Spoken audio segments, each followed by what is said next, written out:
Les doy la bienvenida a este podcast que estamos haciendo desde el Centro de Felicidad en Chapinero, para tocar un tema que me ha sorprendido por los resultados obtenidos por esa encuesta. Vamos a hablar sobre la encuesta bienal de cultura y garantía de derechos para el 2025, una encuesta que se hace desde el 2021, ¿no es verdad? Y que aborda la Bogotá que muchos vemos, pero pues que no se puede ver tan fácilmente, digámoslo así, y que tiene que ver como con el movimiento cultural, las expresiones culturales, y la verdad el resultado, por lo menos lo que estábamos viendo, es muy interesante.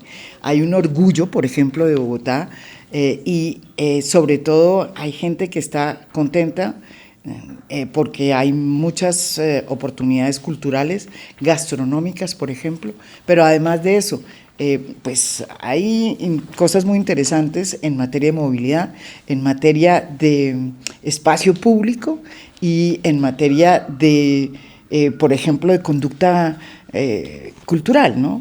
Que yo creo que es parte de este podcast. Y para abordar los resultados de esta encuesta, pues tenemos a unas personas que han tenido y tienen muchísimo que ver con Bogotá. María Carolina Castillo, primera vez que estás aquí en A Fondo, presidenta ejecutiva de Pro Bogotá. María Jimena, qué dicha estar en este podcast, a tu audiencia, y con un tema tan importante de los valores de los bogotanos, cómo nos vemos, qué nos gusta, qué nos hace sentir orgullosos en esta ciudad. Así que es una oportunidad muy importante para hablar de Bogotá, de sus perspectivas y futuro. También está, voy a dejarlo usted de último aquí, el secretario de Cultura, Diego Fernando Maldonado, que es un experto en gestión pública, en análisis urbano, y que yo creo que ha tenido mucho que ver con esta encuesta porque me la explicó muy bien. Bienvenido aquí. María Jimena, muchas gracias. Un saludo a todas las personas que ven y escuchan el video podcast. Bueno, y está obviamente Santiago Trujillo, secretario de Cultura, y tiene un nombre no, es que eso yo nunca he podido con ese nombre tan largo. Bueno, Santiago yo creo que es uno de los secretarios de Cultura que ha transformado también Bogotá. Ha hecho, no solamente revivió el Festival de Teatro que se llama ahora FIAP, pero además está detrás de esta nueva apuesta que es la Bienal, ¿no es verdad? La Bienal de Arte de Bogotá, que se va a inaugurar, o por lo menos no se inaugura, sino que se va a anunciar, por estos días, ¿no es verdad? Así es, María Jimena, primero feliz de estar contigo y como siempre con un gran equipo trabajando por la cultura de Bogotá y pues asumiendo este reto bello que nos ha puesto el alcalde Galán de poner a Bogotá en el radar cultural del mundo, sí, con eventos como la Bienal, como el FIAP, sí, pero también con estrategias de acción cultural local como Barrios Vivos. Barrios Vivos, que hemos hecho sí, varios podcasts, muy interesantes también los Barrios Vivos. Así es. Que es también lo interesante de Barrios Vivos, y podemos empezar por ahí, Santiago, es que muchas veces no se le pregunta a la comunidad, oiga, ¿cuál es su proyecto? ¿Qué quiere hacer? ¿Qué no ha podido hacer? Y Barrios Vivos lo que hace es detectar esas necesidades que tiene una comunidad y desarrollarlas, y la verdad yo he ido a varias de esas y es muy importante porque ha cambiado la vida de todas las personas que viven ahí. Nos encanta. ¿Por qué no hablemos primero de Barrios Vivos antes de entrar con la encuesta? Yo creo que tiene que ver mucho los resultados de la encuesta con lo que hacemos con Barrios Vivos, porque tejer confianza, promover el orgullo en la ciudad, generar transformaciones in situ a través de modelos de innovación cultural, pasa por lo que hoy es Barrios Vivos: co-crear, colaborar, cooperar, coproducir sueños colectivos en entornos barriales y hacerlos realidad. Ya llevamos 243 laboratorios de co-creación en estos 2 años y medio en un proyecto de innovación cultural que creo es tal vez una de las apuestas más interesantes de la alcaldía actual, sí, que se suma a otras estrategias que han sido muy valiosas, como Más Cultura Local, como las tradicionales convocatorias, a una visión mucho más amplia y expandida del fomento público de la cultura. No todo tiene que ser competitivo, hay cosas que deben ser colaborativas y que permitan que personas que han tenido pocas oportunidades de acceder a recursos, de acceder a programas públicos, lo hagan por vía de la conversación y el diálogo social, y eso es lo que está sucediendo con Barrios Vivos, en los entornos comunitarios, con proyectos en red, en entornos profesionales de las artes, las culturas y los patrimonios, y en los espacios de las economías culturales con los ecosistemas. Y creo que esas colaboraciones han permitido que hoy la visión del fomento de Bogotá sea una visión mucho más amplia, y que hoy estemos siendo observados en materia de innovación en política pública por otras ciudades de la región. Sí, una de las cosas, Diego, muy interesantes es la percepción que hay de Bogotá, ¿no es verdad? Esa es, dice aquí la encuesta que el 68.3% de las personas se siente orgullosa de vivir en la ciudad, un incremento del 16.2% puntos porcentuales respecto al 2023. Esa relación de orgullo de la ciudad, ¿usted cómo la vio que ha trabajado tanto la encuesta? Bueno, hay un elemento que es muy importante en la valoración que hacemos de los resultados de orgullo, y es que el orgullo tiene mucho que ver con la capacidad que tienen las personas de conectarse con acciones colectivas, tanto a nivel de la comunidad como las que pueda proponer la ciudad dentro de sus herramientas de planeación. Y entonces, cuando la gente se siente más orgullosa de la ciudad, conecta con esos propósitos de manera mucho más concreta. Además de ese dato que es el 68% se sienten más orgullosos de la ciudad, algo que nos llamó la atención es que 73% además creen que los demás se sienten orgullosos de la ciudad. O sea, hay una percepción mucho más alta de que hay orgullo en las demás personas. Y 6 de cada 10 personas además le recomendaría a cualquier persona de fuera de Bogotá venirse a vivir para acá. Entonces, si a uno le recomiendan vivir acá, es porque aquí está pasando algo. En que no. Exactamente. Pero no estamos en esa. ¿No es verdad? Dicha, de acuerdo. Y además dice, hay otra cosa muy interesante, y es que lo que principalmente sostiene ese orgullo es la gastronomía, el 73%, y los equipamientos culturales como en el que estamos, ¿no es verdad? El Centro de la Felicidad. Centro Felicidad Chapinero. O sea, increíble. Y también la oferta cultural, el patrimonio histórico, arquitectónico, que tiene 59%, y pues en general una identidad cultural que yo creo, María Carolina, que yo desde Pro Bogotá es también una muy buena noticia. Esto se está gestando, pero realmente es nuevo para Bogotá. ¿Sí? María Jimena, Santiago, yo recojo de Santiago, el tema de Barrios Vivos es muy importante, y si lo cruzamos con los datos de la encuesta, incluso ves que la gente tiene ese orgullo, esa apropiación, y los indicadores más altos están en su barrio y su vivienda. O sea, hay algo ahí de los Barrios Vivos que está construyendo tejidos desde abajo hacia arriba, que es muy importante y compensa o ayuda y complementa muy bien las políticas públicas. Para nosotros, leer esta encuesta, ver los resultados, ver unas políticas públicas de largo plazo, porque como bien lo decías, se viene midiendo desde el año 2021 y hemos visto una evolución en clave positiva, una mejora de la confianza, del orgullo, de los valores y de la conciencia, sobre todo de cultura de la ciudad, es positivo. Tarea pendiente, el actuar. Todavía hemos evolucionado muchísimo en la conciencia, hay conciencia de respeto por el medio ambiente, hay conciencia y valor por el otro, hay mejora en los indicadores, incluso de seguridad, que ha sido tan difícil en estos años, y tiene un indicador en clave positiva.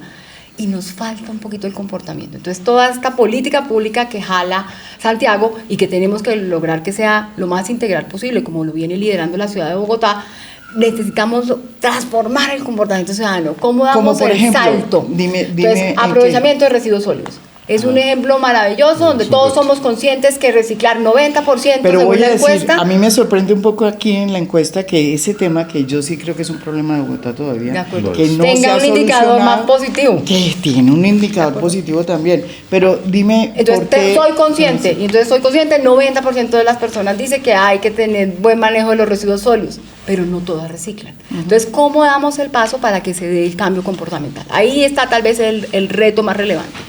Y dos de los indicadores que a mí me sorprendieron en esta revisión juiciosa que hicimos y que mi equipo me ayudó a revisar de la encuesta es: tenemos mucha confianza en la familia y poca en las instituciones.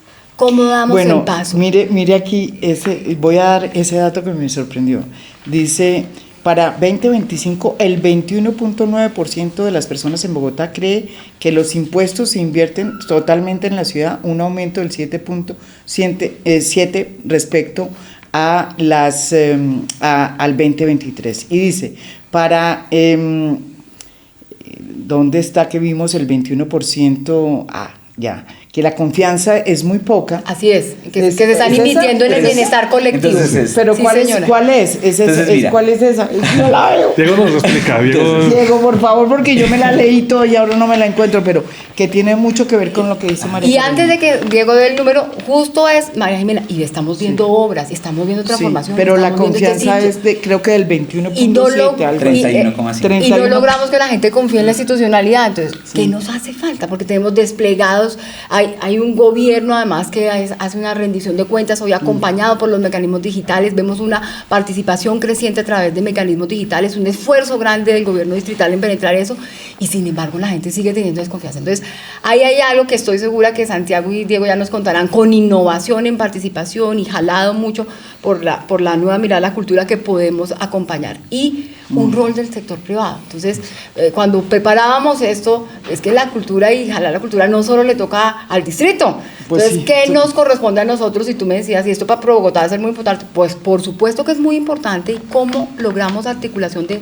estrategias público-privadas que logren trascender en el tiempo las políticas distritales y que garanticemos sostenibilidad de esa construcción de confianza y penetración de las políticas de cambio cultural. Recicladores para mí es un ejemplo maravilloso, María Jimena. Yo tuve la oportunidad de hacer las regulaciones de la nación y después trabajar con recicladores en Bogotá. Sí, porque tú trabajaste. Ellos se organizaron, lograron incidir en la política pública. Hoy tienen una tarifa a partir de su organización social, de confiar en el otro. ¿Cómo usamos ese ejemplo de una buena práctica de confianza ciudadana, yendo incluso con la competencia, porque están organizaciones de recicladores que son competencia, y transformaron la regulación y el entorno de su oficio? Y eso es algo de lo que necesitamos aprender de ellos en Bogotá, que el ejemplo es Bogotá, para replicarlo. Es un modelo internacional, premiado, ejemplo de las Naciones Unidas para replicarlo en Bolivia. Con todos los desafíos que tenemos, por supuesto, pero lograron trascender la confianza personal y familiar y de amistades a un entorno más amplio. Y esa es una tarea grandísima que tenemos en Bogotá. Entonces hay un ejemplo de algo que podemos hacer para replicarlo. ¿Por qué no vamos al dato que yo lo vi y me pareció sorprendente? Porque a pesar de que mejoró, sigue siendo muy bajo. Así es. Que es la confianza. Mejoró, pero sigue siendo muy bajo. Entonces, la encuesta mide confianza y la mide en confianza hacia las instituciones desde las personas y entre las personas. ¿Qué sucede en ese caso? 31,5% de las personas de Bogotá considera o confía en la alcaldía. Sí. Sin embargo, al mismo tiempo, solo 2 de cada 10 personas confía en que los recursos se invierten en la ciudad. 3 de cada 10 que las decisiones son transparentes. Entonces conviven unos mejores niveles, todos han crecido entre el 2023 y el 2025, pero como ustedes lo anotaban, incluso en el estado de crecimiento siguen siendo un reto porque son muy bajos. Que 3 de cada 10 personas confíen en las instituciones, pues ya no es 2 de cada 10 que era hace 2 años, pero sigue siendo un reto muy interesante. En una ciudad que está dando respuesta. Entonces uno dice que las obras, las soluciones, y a mí me sorprendió el indicador de confianza. ¿Por qué es tan bajo?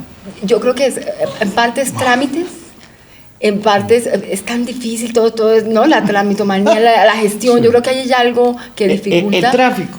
La comunidad de la publicidad en el ejercicio como de la relación que el ciudadano tiene con la administración y digamos, por cuando hablamos de lo público, no solamente la administración distrital, porque también es la institución. Y ese es otro elemento. La institución digamos en términos la gente no distingue que es de nacional, que es local. Exacto. Y yo creo que hay un tema de polarización en el diálogo político en nuestra sociedad que se construye sobre la negación muchas veces de la misma institucionalidad o de que quienes representan esa institucionalidad no lo hacen bien, y creo que también este debate tan incisivo y tan polarizado del debate público en materia política creo que también genera necesariamente... Trasciende la institucionalidad. Sí, desconfianzas en que se pueda hacer algo desde el sector público.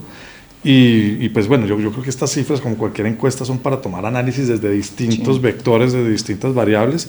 Nosotros creemos que en Bogotá, si bien hemos aumentado ese nivel de confianza y hemos mejorado en algunos aspectos, es difícil comunicar algo a la sociedad. Es muy difícil transformar la conversación de una ciudad. Y cuando la ciudad siempre está conversando de eso que no le gusta o de las polarizaciones que se ponen en la agenda pública o está preocupada por el devenir de la sociedad le queda muy poco tiempo para ocuparse de otros temas. Y lo que nosotros hemos querido hacer en Cultura es intentar transformar un poco la conversación de la ciudad. Y que con esa conversación podamos habitar que sí hay cosas que funcionan y que son evidentes que funcionan, pero además también a esa narrativa de lo institucional y de la gestión pública darle un contexto mucho más cualificado, porque creo que hemos tenido una enorme dificultad en encontrar el contexto suficiente para entender desde dónde estamos construyendo esa institucionalidad. Mira, Bogotá en los últimos 5 años ha tenido fracturas y ha tenido unos desafíos muy complejos que pocas ciudades, no solamente en este hemisferio, en el mundo han tenido que asumir. Bogotá en los últimos 10 años ha tenido que recibir más o menos en el último registro, creo que los últimos desplazados de la violencia que llegaron fueron hace un mes del Catatumbo, 408.000 víctimas. En la crisis venezolana, en el registro oficial estamos hablando de casi 580.000 migrantes y en el subregistro podemos estar llegando a entre 800.000 a 900.000. Y los vimos, pero los atendimos. No, la ciudad los recibimos y han sido en la atención pública y en el empleo. Los incorporó y ha sido muy positivo para la ciudad en muchos aspectos, pero es un desafío en política social, es un desafío en todo. Costo, en presupuesto, en de los 70 y pico de mil, 77.000, digamos, personas que se han reincorporado a la vida civil y que por procesos de paz o por desmovilización, Bogotá acoge casi 8.000, 9.000 de ellos. Y cuando tú observas eso, estamos hablando de casi entre 1 millón y 1.200.000 personas nuevas que llegaron a la ciudad. Y esta ciudad resiliente, generosa, no solamente los ha acogido, sino que ha permitido, ha potenciado eso como una apuesta de diversidad cultural, como oportunidad. Como el bono demográfico, le ha dado la vuelta a la conversación. Exacto. Y yo aprovecho el tema de conflicto, y lo veíamos con Diego en la conversación, mostrando usted a quién quiere de vecino. Y la resistencia más grande a quien quiere de vecinos son las organizaciones que en algún momento fueron organizaciones armadas, en cualquiera de sus dos vectores de izquierda o de derecha, ¿no? Es el indicador más alto. Que es un indicador interesante. Entonces, para entender los incorporo, los tolero. Yo sé que no me parece, pero aquí viven, conviven conmigo. Y otra cosa que es muy impresionante, los barrios, hablando de barrios vivos, cuando uno va a los barrios populares de Bogotá, allá es donde realmente se concentra toda la diferencia cultural, incluso política, de Colombia, mucho más que en los barrios altos de Bogotá. Es increíble. Entonces uno llega a cualquier barrio de Bogotá y hay comida de todas partes. La gente es de todas partes, acentos, colores, es una belleza. Es realmente muy impresionante lo que pasa en Bogotá a partir de todo este proceso que ustedes están señalando, ¿no? Hay una integración en varias poblaciones, digamos, que llegan de unos lugares muy complicados, que se asientan en Bogotá. Y María Jimena logra una cosa que es realmente impresionante, y es que hay de verdad cinecismo. Entonces, entre los dos nos sentamos, y lo hablábamos con Diego ayer en particular, diciendo, bueno, ¿cómo logramos penetrar más la participación ciudadana si recurrimos a participación digital? Y yo le decía, puede ser muy eficiente la participación digital si se quiere más eficiente, pero yo no construyo una mirada colectiva. Yo en la participación digital cada uno vota, efectivamente tengo una imagen muy precisa de lo que la gente piensa y gana la mayoría de lo que se diga, pero al otro no lo pongo a reflexionar sobre la posición contraria, sobre la mirada contraria. Estos mecanismos de participación que lidera también la alcaldía y la Secretaría de Cultura, sí logra esa compenetración, ese cinecismo, esa integración. Haciendo la preparación para esta encuesta me puse a revisar los datos de Transmilenio, la última encuesta de Transmilenio, que se habla muy bien con los datos de esta encuesta. Y si bien es el rezagado, digamos, en Orgullo, es el que está en el 33%, hay unos indicadores y hay unas situaciones que están pasando muy positivas. Hoy son referente cultural de buenas prácticas los conductores de Transmilenio, pero no sabes, son tiktokers famosos referentes, son tendencias, hay varios famosísimos que la gente los sigue, los que ocupan los buses de Transmilenio y son referentes, pero no sabes. Se hacen regulación de comportamiento sobre manejo de ruido al interior de los buses desde el TikTok, o sea, se han vuelto un referente en clave positiva de lo que pasa en el sistema. Entonces creo que hay veces nos enfocamos más en lo negativo y dejamos de ver algunas expresiones de cultura ciudadana que se dan en el mismo desarrollo cultural de esa mixtura, que son muy interesantes. Entonces creo que ahí la encuesta es muy positiva, y lo que vemos es que Bogotá está cambiando el eje a un momento de orgullo, a un momento de transformación. el metro, que ya todos lo El sabemos, metro es nos pone en clave de somos capaces, Sí, acá estamos está, haciendo las grandes acá se obras pregunta que sobre el hemos metro. hecho los Ese es otro últimos gran años. tema de esta encuesta. Pero antes de meternos en el metro, yo sí quería volver a este tema de la integración, de lo colectivo y de las diferentes cosas que se mezclan, culturas, comidas, vivencias, ideologías, que viven y conviven en barrios en Bogotá, como en ninguna parte en Colombia. Es una cosa muy especial. Y aquí hay un dato que a mí me parece muy interesante.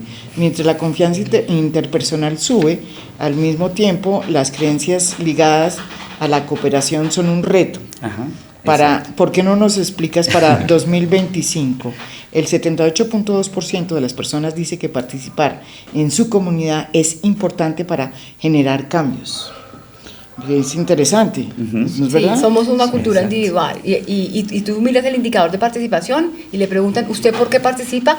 Y la gente dice, yo participo para resolver mi condición de vida, que tiene todo el sentido además, pues. Y la segunda es para mejorar el entorno comunitario. Entonces, ¿cómo logramos diseñar, cómo logramos traducir o mejor convencer de los bienes públicos son para tu bienestar individual?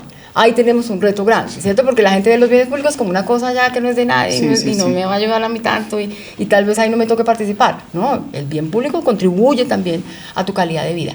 Y eso lo logran muy bien espacios como el metro, porque la gente sí siente que le va a disminuir enormemente lo que más le pesa, que es el tiempo de traslado en viajes para las poblaciones que viven en los extremos más distantes de la ciudad. Entonces, por eso el metro tiene esta apropiación, porque la gente sí siente que le va a resolver un problema personal. Y no lo ve igual en un centro de felicidad como este. Entonces, ¿cómo logramos que entiendan que esto también es para ellos, para la recreación, para cultura? Claro, ¿qué dice? Mira, María, hay una cosa que es muy interesante de la conversación, que además desde la Secretaría hemos venido explorando, como en lo que el secretario llamaba como el mirar estos datos en el contexto. Entonces, además de los elementos ligados a la migración, también consideramos, por ejemplo, los procesos de transformación digital acelerados, el estallido social y la pandemia. O sea, como cuatro fracturas. Olvidó el estallido social. Es que sí, eso era... Las fracturas que nosotros tenemos en el radar. Y es importante entender ese contexto porque desde el 2022 a la fecha estamos, digamos, entendiendo, comprendiendo, pero también analizando los impactos que eso tuvo en la ciudad. Y son impactos no menores, son impactos que han transformado la epidermis, digamos, sensible de Bogotá y que son los retos que tenemos por superar. Y ahí han quedado unas lecciones históricas, pero también unas oportunidades para nosotros. ¿Qué lecciones? Pero, y mira que hay una cosa que es interesante, es en los cuatro fenómenos, además de todos los impactos económicos, políticos que puede tener, aparece esta conversación que estábamos teniendo, que es, hay un impacto muy fuerte en las formas o las modos de relacionamiento entre las personas y entre las personas con el Estado. Y ahí es donde aparece el dato que tú acabas de leer. Entonces, en abstracto las todos personas... Todos quieren participar. Pero el 61% al contrario siente que es un problema y una dificultad que es difícil llegar a acuerdos cuando se trabaja en grupo. 5 de cada 10 que es peligroso. ¿Cómo entiendes eso? 5 de cada 10 que es peligroso. Y 5 de cada 10 que no es efectivo. Entonces, la idea general es importante, pero cuando la vas a materializar es difícil. Y ahí aparecen elementos como barrios vivos, en donde lo que tú haces es... Los datos nos están diciendo que en proximidad, que María Carolina señalaba, en la familia, en los amigos, hay mucha confianza. Y laboratorios de colaboración. Probémoslo y empecemos a colaborar. Pero una vez sales de ahí... En lo pequeño empecemos a colaborar, pero no solo laboratorios. 3 de cada 10 personas ¿Sabes qué nos ha sucedido en las charlas barriales, en los barrios vivos, en más cultura local, cuando hacemos estas reuniones masivas y en general en los espacios de participación que no son de cultura, sino de otras agendas públicas de la ciudad? Nos hemos encontrado, por ejemplo, y eso es, digamos, como aterrizar el dato a una anécdota barrial. Un joven nos decía, es que yo ya no hablo con personas del siglo pasado. O sea, nosotros, y le preguntábamos por qué. No, es que no nos entendemos. Ellos hablan distinto, piensan distinto y no nos entendemos. Por ejemplo, el estallido en algunas localidades generó fracturas generacionales que estamos retejiendo. Generaron problemas de comunicación, inclusive en las jergas, en las maneras en que se refieren a las cosas, en donde la gente no se entiende. Y es sorprendente porque esa diversidad que nos ha potenciado y que nos potencia, que nos une, en algunos casos, no es la mayoría, también nos divide y nos fractura. Y cómo eso se pone en escena en el barrio, cómo se pone eso en escena en el espacio laboral, es algo que nosotros hemos venido estudiando. Y cuando, como bien lo plantea Diego, planteamos esas fracturas, esas transformaciones, por ejemplo, lo que está pasando hoy con la relación con los entornos digitales, con la convergencia digital, pues nos enfrentamos a una variable todavía más compleja, sobre la cual nosotros hemos hecho un esfuerzo en la ciudad. Bogotá invirtió un recurso importante para hacer, después de muchos años, una investigación comparada con 3 ciudades de Latinoamérica: Río de Janeiro, Bogotá y Ciudad de México, donde encuestamos más o menos 6.000 personas entre las 3 ciudades. Es una encuesta pues más que representativa. 44 preguntas tal vez tenía el ejercicio, el instrumento. Muestra de jóvenes y de adultos. Con muestra de jóvenes y adultos. Y mira, pues no, ese es otro tema de otro podcast, porque estamos hoy con encuesta bienal. Pero lo que te quiero decir es que cuando ponemos a dialogar los resultados de esa encuesta con los de esta encuesta bienal, hoy podemos decir que en Bogotá tomamos primero decisiones basadas en datos. Segundo, ponemos a conversar a Iberoamérica sobre fenómenos de transformación social que tienen impactos directamente en la vida cultural, en la cotidianidad de las personas. Y tercero, podemos entender cómo esos contextos complejos que siempre nos toca atender desde la función pública, cuando también entienden transformaciones mucho más globales o externalidades más amplias, pueden, digamos, cruzar situaciones que nos permiten sacar adelante buenas ideas. Entonces nosotros, por ejemplo, con esta investigación que ya fue publicada y que invitamos a todos los que están viendo tu podcast que la consulten, porque está además digital en nuestra página web, nos ha permitido darnos cuenta de que hoy es necesario tener una política pública muy clara de creación en entornos digitales que comprenda las nuevas maneras de apropiación y consumo cultural en nuestra sociedad. Que, por ejemplo, no tenemos políticas para un proceso sistemático de envejecimiento de la ciudad, y que casi todas nuestras políticas culturales están enfocadas en jóvenes. ¿Qué estamos pensando para las personas mayores, y cómo esas personas mayores pueden vivir cómodas en Bogotá y cómo la cultura puede ayudar en eso? Entonces, bueno, eso por solamente mencionarte algunas cosas. Y creo que sobre la base de estas encuestas es que hoy podemos decir que Bogotá, gracias a un proceso colectivo de 2 administraciones, la anterior de Claudia López y esta del alcalde Galán, tenemos un plan de cultura al 2038 que me parece que pone en evidencia ya no solamente cuáles son las reivindicaciones o cuáles son las agendas sectoriales del sector profesional de la cultura para sus políticas públicas de aquí al 2038, sino cómo la cultura es capaz de leer unas transformaciones sociales, socioeconómicas, que están afectando la vida cotidiana de las personas, para, como bien lo decía María Carolina, entender que la transformación de algunos comportamientos hoy son no solamente necesarias, son casi que obligatorias si queremos poder vivir con bienestar y con una buena calidad de vida en nuestra ciudad. Hablando de eso, también hay un dato muy interesante en esta encuesta sobre la tolerancia, que en Bogotá se ha convertido también en un escenario, pues en un experimento también de esa tolerancia. Para mi sorpresa, debo decir, hemos ido madurando poco a poco, pero mire lo que dice la encuesta. Dice, la ciudad se declara más tolerante en general, pero esa tolerancia convive con creencias que en la práctica sostienen la discriminación frente a poblaciones concretas. Aunque en general hayan mejorado los indicadores, todavía se encuentra en un nivel que requiere atención y que se traduce en oportunidades de fricción cotidiana y retos de convivencia. El 14.5% de los bogotanes dice haber sido discriminado en los últimos 2 años. Exacto. Y aumenta muy poco. Eso siempre lo decimos nosotros: nadie debería poderse sentir discriminado o ser sujeto de discriminación. Pero cuando los promedios que no son tan buenos nos muestran que 9 de cada 10, si invertimos el dato, si 9 de cada 10 personas de Bogotá no se ha sentido discriminadas, es una gran noticia. Pero cuando lo llevamos a los datos específicos, ahí encontramos que puede haber más discriminación. Se complica. Y llama la atención que la discriminación principalmente es económica. La gente se siente discriminada principalmente por lo económico, no por lo etario, no por lo racial. El indicador racial es realmente positivo, es muy bajito, pero lo económico es, la ciudad es muy costosa, acceder a los bienes es carísimo, no lo puedo hacer, no hay entornos donde no puedo participar.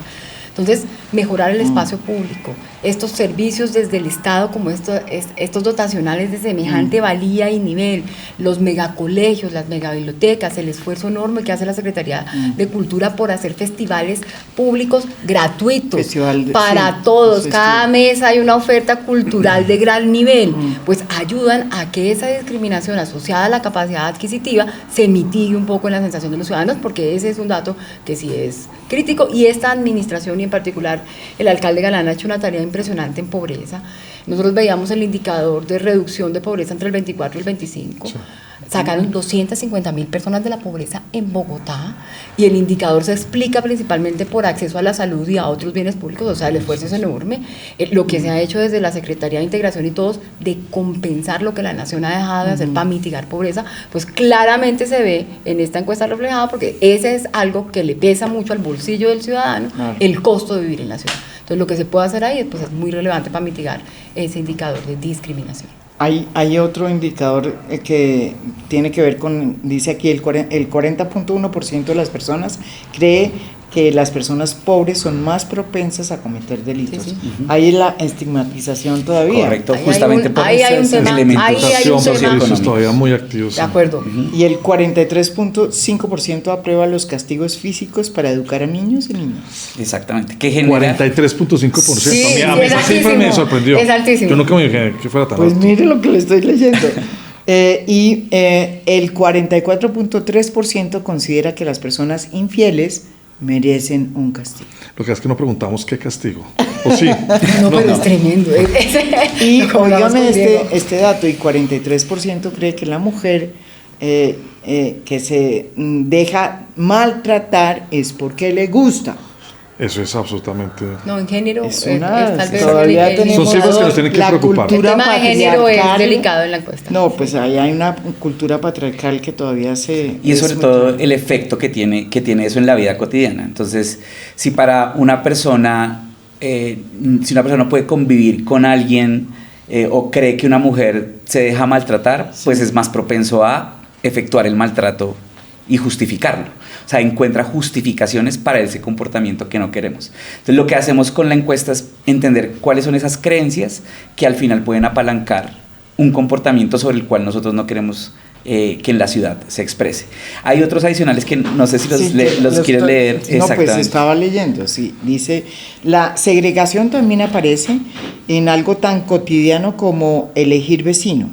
El 41.7% no quisiera tener como vecino a un exguerrillero, y eso ha aumentado el 6.8%. Todos pueden querer la paz, todos pueden sentir que es fantástico que acojamos como ciudad a excombatientes, pero lo que sí no están dispuestos es a que sea su vecino. Es correcto. Entonces correcto. Y eso aumenta, que es un tema complicado. Y creo que habla de la polarización también. Y después dice que el 32.2%, o sea, bastante menos que la cifra anterior, dice que no quiere tener a un ex paramilitar de vecino, y eso también ha aumentado, ¿no? Esa cifra también ha aumentado. Sí. Y el 28.2% a una trabajadora sexual, y así termina pues más o menos. Sí, casi todos los indicadores son positivos de mejora. En estos tres en particular, esos no. No, en estos la ciudad no mejoró. No es verdad. Sí. Toca... Pero mira que hay una cosa muy interesante que señalaba el secretario, y es: los últimos años a la ciudad ha recibido un montón de personas ligadas, digamos, al conflicto armado. Cuando las personas llegan a la ciudad, entonces eso inmediatamente puede generar un momento de conflicto, de tensión a nivel barrial, porque al final los barrios es donde habitan las personas. Exactamente. Entonces, lo que nos muestran los datos es: al ingreso de esa migración le corresponde una atención. Y ahí lo que los datos nos van a decir es pilas con eso. Usted sobre eso tiene que resolverle algo. Hay una cosa que es muy interesante, y es que nosotros también preguntamos por los migrantes venezolanos. Ahí no ocurre lo mismo. No. Con los venezolanos encontramos que para el 2023, 2 de cada 10 personas de Bogotá no los quisiera tener como vecinos. Pero para el 2025... esa cifra se redujo a 1 de cada 10, o sea, bajó. Basada la atención. Exacto. Y ahí viene la reflexión interesantísima que estaban haciendo María Carolina y el secretario, que es: cuando uno mete en proximidad a las personas, y las junta para hacer proyectos en común, lo que hace es que quitas las barreras de la discriminación y el prejuicio.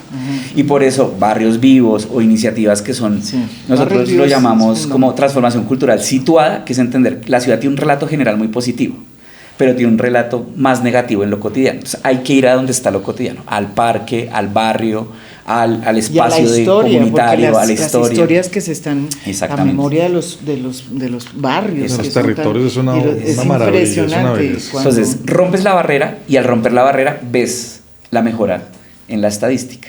Entonces ahí hay un elemento muy interesante que nos muestra también cómo podemos configurar mejores procesos de adopción de poblaciones cuando tenemos esos momentos en los que hay una migración significativa dentro de la ciudad.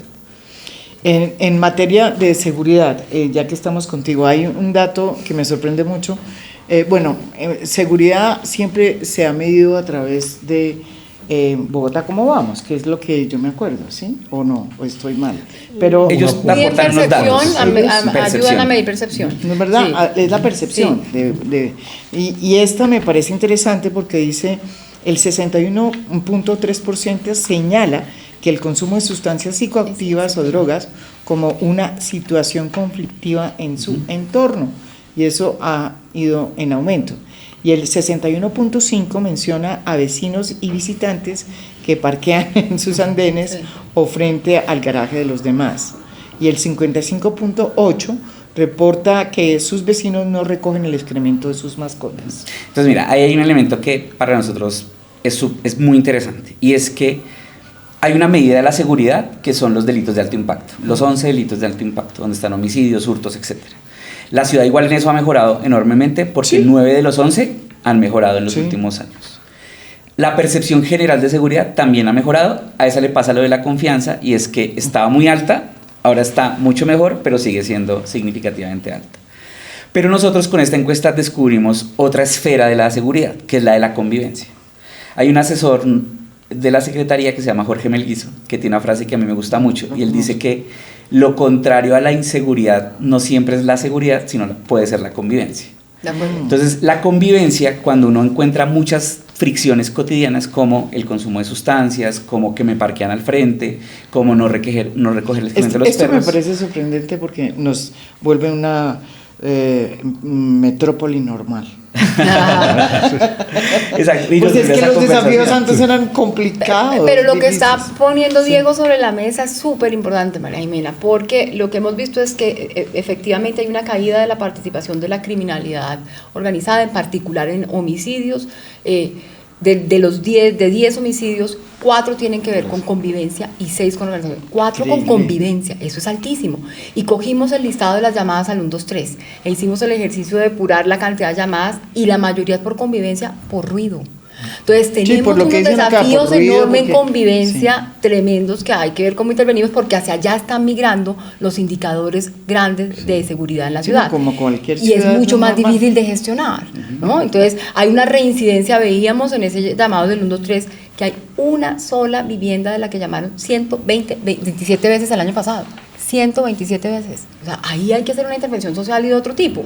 Entonces, sí, y es meterse adentro de la casa de la gente, que es más complejo, es lo que la intervención por fuera. Entonces, sí hay unas políticas de seguridad que claramente están funcionando para la criminalidad organizada, para todos estos desafíos enormes, pero que en la convivencia, en la confianza, en la construcción de ese tejido social que bien narraba el secretario, que es lo que ayudan ellos a coser a partir de las políticas públicas y de las estrategias, entonces está el desafío enorme para los próximos años. ¿Cómo se traduce ese dato en una acción pública? Por ejemplo, el ruido. El ruido para nosotros es un problema porque el arte y la cultura, uno podría decir que es una generadora intensiva de ruido. Ojo, pues no lo quiero decir, bueno, ya lo dije. Y entendemos que pasa como en cualquier capital del mundo, hay grandes eventos, la oferta pública, la música, no es ruido, es música, pero pues muchas veces se expresa con unos decibeles más allá. Y en este momento, frente a esta encuesta, y justamente frente a lo que acaba de decir María Carolina, nos hemos dado cuenta que nosotros ya tenemos que generar una línea de acción, por ejemplo, con la ley del espectáculo público, para generar un programa piloto de alto impacto para insonorizar bares y establecimientos nocturnos que circulan artes escénicas en vivo, la fuente presupuestal no lo permite, para mejorar esos niveles, digamos, de convivencia en zonas en donde el uso del suelo tiene cruces entre... Que eso que está haciendo Santiago es claro. Claro, a todos nos gusta la mixtura de usos. Todos queremos la ciudad de los 15 minutos, todos queremos tenerla, pero eso implica que al lado de mi casa quede un establecimiento cultural que tiene esa actividad económica. Entonces, por las noches. Entonces, vamos a empezar ese programa de piloto con un recurso importante, buenísimo, al menos entre 3.000 y 4.000 millones, para mirar a ver cuántos, y iniciar eso en la zona, porque no lo teníamos antes. ¿Cómo podemos insonorizar algunos espacios que están generando dificultades de convivencia, pero que sentimos que son valiosos también para la circulación y para la vida cultural de la ciudad? Entonces, esa es una experiencia que ya estamos modelando y el piloto se va a financiar en 2027. Maravilloso. Para tener los primeros espacios insonorizados con recursos públicos de la ciudad. Pues tremendo piloto. Hay otra pasamos ahora al tema de movilidad, que yo creo que es una de las cosas bien particulares de Bogotá. Por ejemplo, yo tengo aquí a mis dos colaboradores aquí viven en bicicleta, ¿sí? Maravilla. Para arriba y para abajo, ¿sí? Y me sorprende este dato: 78.4% de los bogotanos se desplaza en medios sostenibles. Sí. Bueno, eso ya es increíble. A pie, bicicleta, Transmilenio y SITP. Es realmente, eso sí es un cambio impresionante, ¿o no? Sí, María Jimena, sí. Me parece algo importante, porque cuando uno dice, uy, eso no creo en esa encuesta, o ¿de dónde sacan ese dato? Yo creo que no lo dijimos al principio, pero más allá de Bogotá, como vamos, que es una muy buena encuesta, más allá de algunas de las encuestas de la Cámara de Comercio, cuando tú comparas la muestra de esta encuesta, podríamos decir, sin temor a equivocarnos, Diego, tú me corriges, que esta es la encuesta que tiene una de las muestras más grandes del país, pero además que es agenciada y se ha hecho, por ejemplo, en este caso, con la misma encuestadora que hace Bogotá, ¿cómo vamos? Pero estamos casi 3 veces, si no estoy mal, en la muestra. En precisión. ¿Qué tamaño es la muestra? Fueron 5.620 encuestas, pero además esa muestra nos permite no solamente hablar de toda la ciudad, sino también localidad, por género, por grupos etarios. Entonces, cuando uno ve estas cifras, no, pues son cifras que dieron, o sea, por una encuesta presencial encuestan a 1.000, sí, 1.200 es representativo. Aquí se encuestaron a 5.600 personas, que son las que están diciendo eso. Pero los datos son consistentes con la encuesta de movilidad de Bogotá y con los demás instrumentos que miden movilidad en Bogotá. Esto es impresionante. Bogotá sí es la ciudad de los 15 minutos. Impresionante. Y si tú miras, el 34% o el 34 punto algo de los viajes son a pie. Por eso el espacio público debería ser nuestra obsesión. ¿Cómo recuperamos el espacio público para todos? Porque a la gente, con este clima maravilloso de Bogotá, el plan de actividad de ocio es caminar la ciudad, es disfrutarla, es pasear, y tenemos unos, las llama Diego muy elegantemente, fricciones en los comportamientos en el espacio público tremendos. Entonces empiezas a encontrar en la encuesta, ya se ven los principales datos de que a la gente le molesta mucho la ocupación informal en el espacio público. ¿Y cómo logramos un balance para que el espacio público sea para todos? Por supuesto, para las personas que su actividad económica está asociada a la informalidad, pero también para el que quiere salir a caminar, pero también para el que quiere disfrutar de la corrida en bicicleta. ¿Cómo logramos un balance y una distribución un poquito más equitativa de ese espacio público para que en él se puedan dar digamos, todos los matices de la vida en sociedad? Porque sí empiezan a haber vetas de que la informalidad empieza a tallar, a la gente ya le empieza a fastidiar, ¿no? Entonces, no puedo salir, no puedo caminar, no puedo practicar deportes. Y ahí vamos a tener que... Que fue otra enfermedad, no solamente en Bogotá, sino en muchas ciudades del país después de la pandemia. O sea, la pandemia, digamos, nos puso en un momento económico difícil, y pues en ese momento fue casi que inevitable que la informalidad creciera, pero pues después de ese momento ha sido muy difícil volver a los niveles digamos, de atención, cuidado del espacio público que teníamos antes, y se han hecho esfuerzos grandes. Toda la política, por ejemplo, bajo puentes que ha liderado la administración que es impresionante, lo de la 53 está muy bien. Y nosotros tenemos un proceso, por ejemplo, de concertación con los artistas informales de la séptima, en donde hemos logrado ya por tercer año consecutivo unos acuerdos que permiten mejorar un poco la apropiación por parte de ellos del espacio público, y lo mismo lo hemos hecho con una inversión importante para el sector de artesanos. Que ojo, distinto un hacedor de oficio que es artesano a una persona que, diciendo que es artesano, realmente es un vendedor informal que vende, no sé, importaciones chinas, pero que dice que es artesano. Y para ambos tiene que haber política pública, y para ambos tiene que haber una visión. Tenemos que lograr un equilibrio. Pero sí es necesario, por ejemplo, que los corredores turísticos de la ciudad, que generan un desarrollo económico, que generan, digamos, un impacto cultural, puedan tener, como pues bien lo que dice haya un circuito, que la gente pueda recorrer, encontrarse un equilibrio. Y ese es un reto que todavía nosotros como ciudad tenemos que seguir tramitando. Y porque está generando fricciones, ya se empieza a ver en la encuesta, ya hay datos que muestran que la gente quiere disfrutar de su espacio público y hay algo que se lo impide. Yo quería agregar, hay un tema que no es de esta encuesta, pero esta encuesta hace parte de un set de 5 encuestas que nosotros hacemos, en los que medimos también, por ejemplo, prácticas artísticas, culturales, creativas y patrimoniales.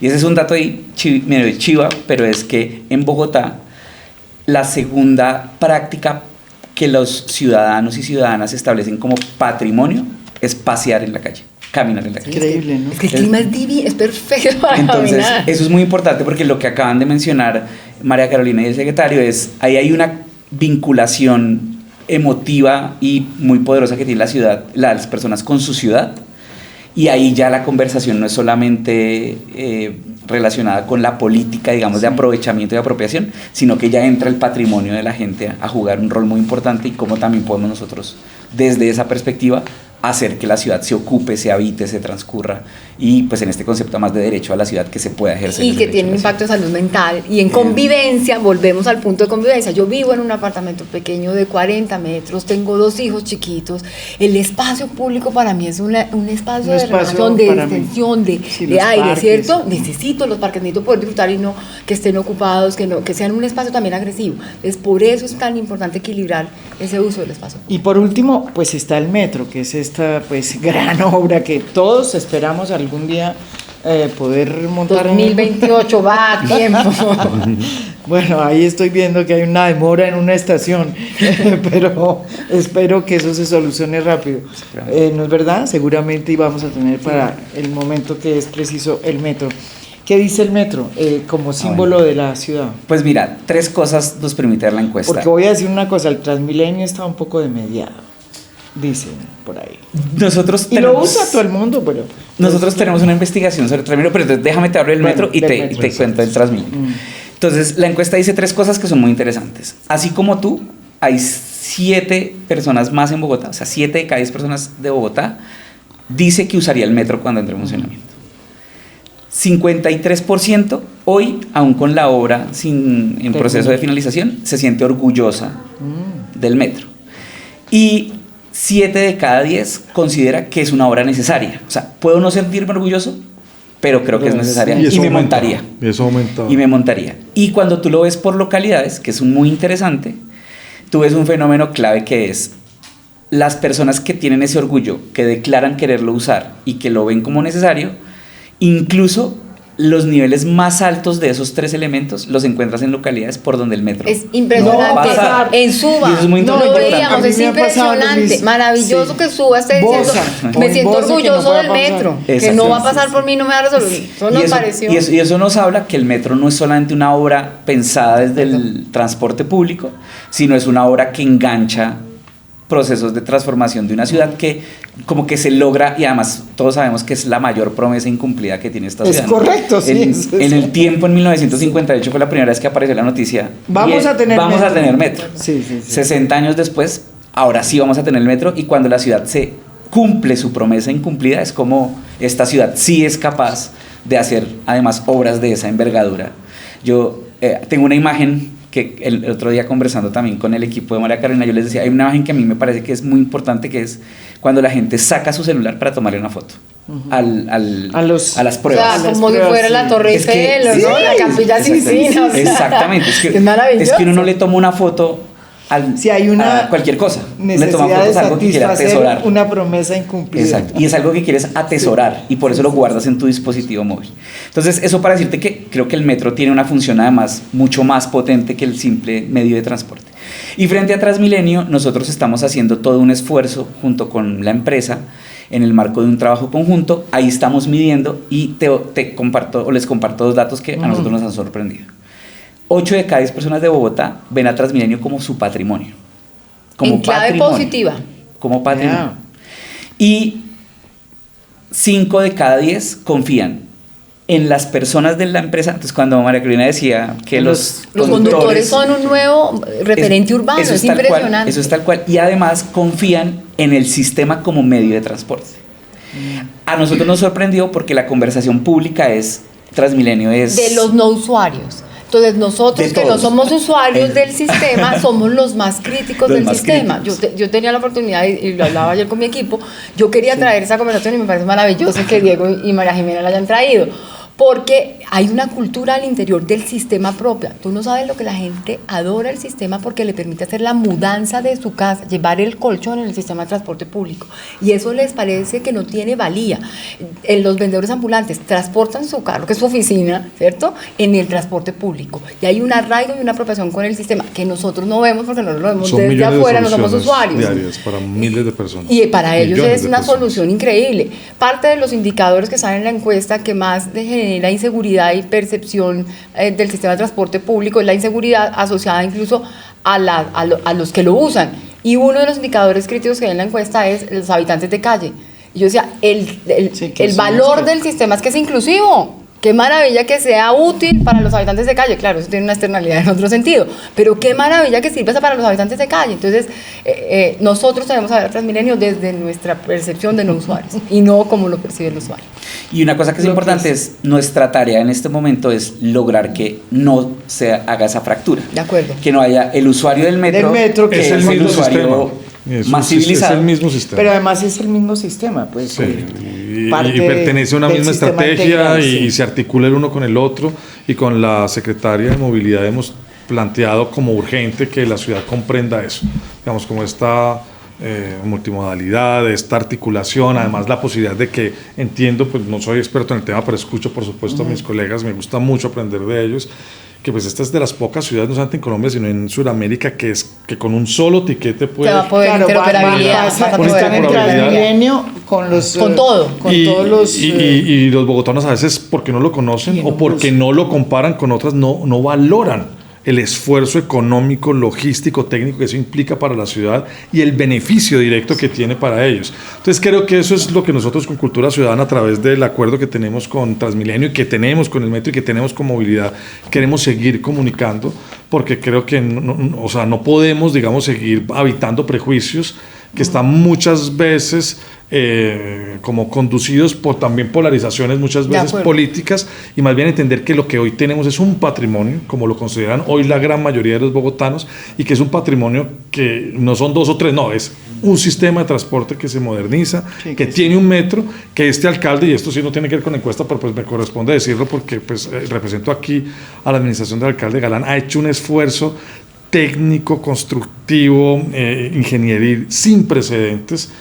Hoy es una realidad el metro, el que recibió el alcalde elevado, y creo que va a ser una realidad el metro seguramente subterráneo, que este alcalde también va a entregar para la segunda línea. La segunda línea que va a dejar ya. Sí, pero además, de contratación. Pero además contarte, María Jimena, que este alcalde también decidió, y de una manera también muy oportuna, que el modelo de diseño de las estaciones, que no estaban tan bonitos, se transformara, y se logró hacer un acuerdo para que esas estaciones tengan cada una un universo propio.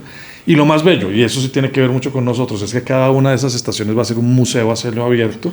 Acabamos de adjudicar a los 16 ganadores de artistas, unos consagrados, otros nuevos, que van a poder poner su arte en grandes dimensiones. Ahí va a haber hasta desde Beatriz González, Ramírez Villamizar, mejor dicho, los artistas más connotados de la historia del arte contemporáneo en Bogotá, y los nuevos artistas van a poder hacer del metro, tanto en la parte externa como más adelante en la parte interna, un museo, y en donde el arte va a estar. Entonces yo creo que eso es también algo muy bello y que tenemos que valorar. María Jimena, el cable de Ciudad Bolívar permitió crear una cultura distinta. Lo conocemos, sí. Y que ha penetrado la cultura en Transmilenio. Sí. Entonces uno lo que esperaría, como bien lo dice Santiago, es igual, el de San Cristóbal es igual lo que va a pasar con el metro. Entonces es al contrario, estos otros sistemas le ayudan y nutren el sistema de transporte con sus nuevas el sistema modalidades. De cables, que es muy interesante. De acuerdo. Además se volvió ya casi una ruta turística. Es curioso, la conocen más los turistas extranjeros que los bogotanos, ¿no? Hay que ir. Súper invitados, o sea, ya llegan al Museo de la Ciudad Autoconstruida y se dan un paseíto por el Parque Limares. Y hablando de transporte, yo no puedo dejar de hablar de la tarea y el reto enorme que tenemos con las motos. La ciudad está haciendo un esfuerzo enorme en inversión, en motos. cambios, sistematización, y las motos nos están ganando la sí, tarea. horrible. Están Acá penetrando. No están las motos en las ahí bicicletas. está, crecieron 0,8 puntos por ciento de participación. Entonces, hay algo que tenemos que hacer para que el sistema de transporte, con todo esto que está diciendo el secretario Trujillo, con la mejor forma de integrarlo, que le genere una oferta de valor al ciudadano para bajarlo de la moto y lograrlo enamorar del sistema de transporte. Y que no se metan en los carriles además, es que para las bicicletas. Indicador de siniestralidad más alto. Sí, o sea, necesitamos traer esos usuarios del transporte al transporte público masivo. Más barato, más seguro. Más interesante, lo podemos hacer cuando quieras, que es una conversación muy relevante para la ciudad. Me parece muy bien. Y ahí solo agregar que también en ese tema estamos trabajando desde la Secretaría de Cultura con la Secretaría de Movilidad en un convenio que tiene como uno de sus componentes ese desafío de las motos, y lo estamos abordando como en dos vías. El primero es entender que el crecimiento del número de motos en la ciudad implicó en los últimos años un crecimiento de la siniestralidad vial. Ellos son más o menos los sujetos de 7 de cada 10 siniestros viales que hay en la ciudad, bien lesiones o por muertes. Entonces sabemos que cada moto nueva que se incorpora a la ciudad puede ser una estadística más de siniestralidad vial que no queremos que ocurra. Entonces la abordamos desde ese punto de vista, pero también porque sabemos que atado a la movilidad hay dos cosas más. Uno, las creencias propias de la pericia del manejo, y eso depende de la edad que tú tengas. Los más jóvenes tienden a creer que son más hábiles en el manejo y asumen más riesgos, como por ejemplo, veo el semáforo cambiando a amarillo y yo creo que me puedo mandar. Como una... Exacto, entonces tenemos una campaña que se llama Con los pies en la tierra, que es, no, ponga los pies en la tierra un segundo, que cada segundo que usted cree que va a ganar pasando el semáforo es un segundo que le puede quitar todo su tiempo la vida. En un segundo puede perder la vida. También hay, y en segundo lugar, las interacciones entre actores viales. Entonces son muy comunes, vemos mucho en redes sociales el motociclista que se sube a la ciclorruta, el de la ciclorruta que se le sube al andén al peatón, el que le parquea sobre el andén a los peatones. Entonces estamos trabajando también en tolerancia entre actores en un sentido más práctico, que es, al final, habitar las ciudades de la movilidad supone entender que hay más actores viales y tenemos que entender que ese actor vial tiene un lugar dentro de la ciudad y que cuanto más cercano esté yo a respetar su espacio dentro de la ciudad, pues al final lo que estoy haciendo es protegiendo la propia vida. Si yo no me le subo al andén al bisusuario, probablemente no lo voy a atropellar. Si cruzo por la cebra y no por otro lugar, probablemente voy a evitar un accidente. Entonces, es trabajar entre todos los actores viales, entendiendo que el fenómeno de siniestralidad no es solamente un actor generándole presión al dato o a la estadística, sino un conjunto de actores que en su interrelación lo pueden generar. Bueno, yo les agradezco, ya hemos llegado al final, pero solo una reflexión. Cada vez Bogotá se está volviendo una ciudad donde realmente el movimiento cultural es impresionante, donde el cruce de caminos es evidente. Sí es un objeto de estudio muy interesante la transformación de Bogotá. Sí. Porque realmente están pasando muchas cosas, ¿no es verdad? Yo creo que el aquí sí pasa, de Bogotá, bastante. Mi ciudad, mi casa, tiene un sentido en que procuramos convocar la creatividad, las ideas, pero también los distintos actores a que construyamos de manera conjunta la vida cultural de esta ciudad. Por eso para nosotros es tan importante dialogar con Pro Bogotá, con el sector privado, es tan importante tejer desde la base social comunitaria en los barrios, o es tan importante reivindicar el rol del Estado en la concepción de la cultura como un bien público, pero al mismo tiempo también, y creemos que en este momento es importante decirlo, en Bogotá nosotros no sentimos que hay un dilema o una confrontación entre generar una política de afirmación asertiva de los derechos culturales, de las libertades creativas y la diversidad cultural, en oposición a, al mismo tiempo, promover el desarrollo de las economías creativas y culturales. Una cosa no contradice la otra. Y al contrario, sentimos, y esa es la posición que con el alcalde Galán venimos, digamos, poniendo a disposición de la ciudadanía, es justamente que las dos cosas puedan ser posibles.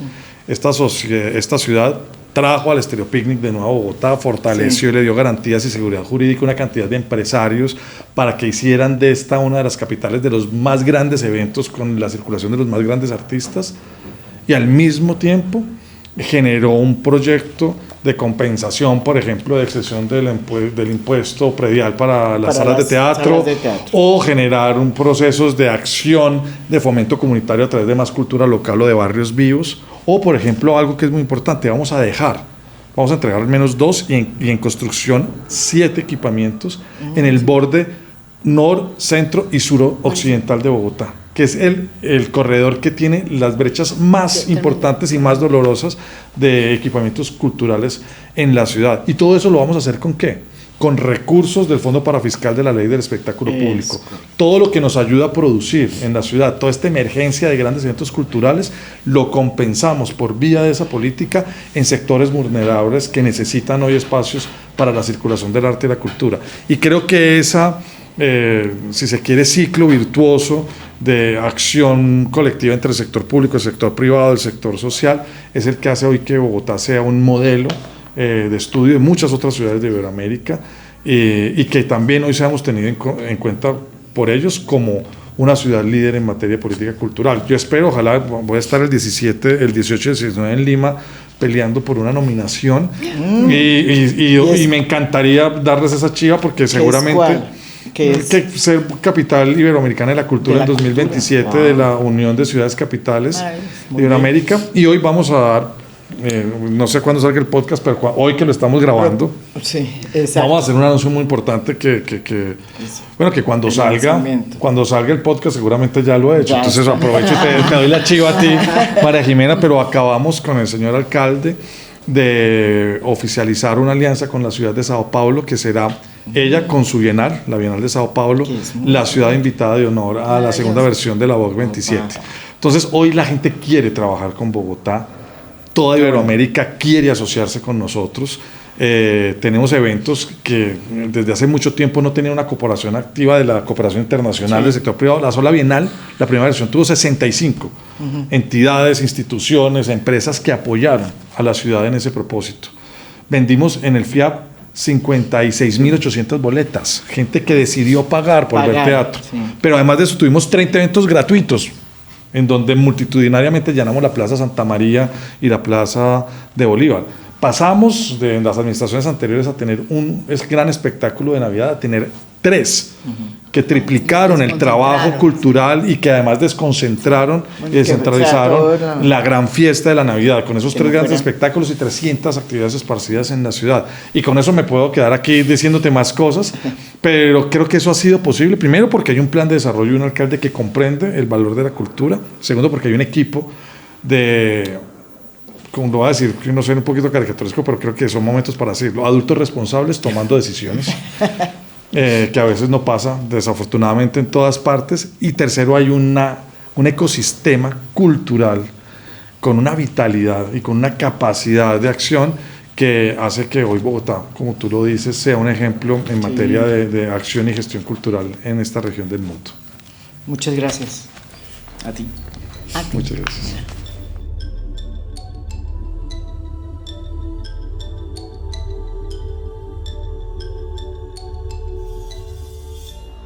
A Fondo es un podcast producido por Mafialand. Producción general, Beatriz Acevedo. Producción de audio, Santiago Acosta López. Música original del maestro Óscar Acevedo.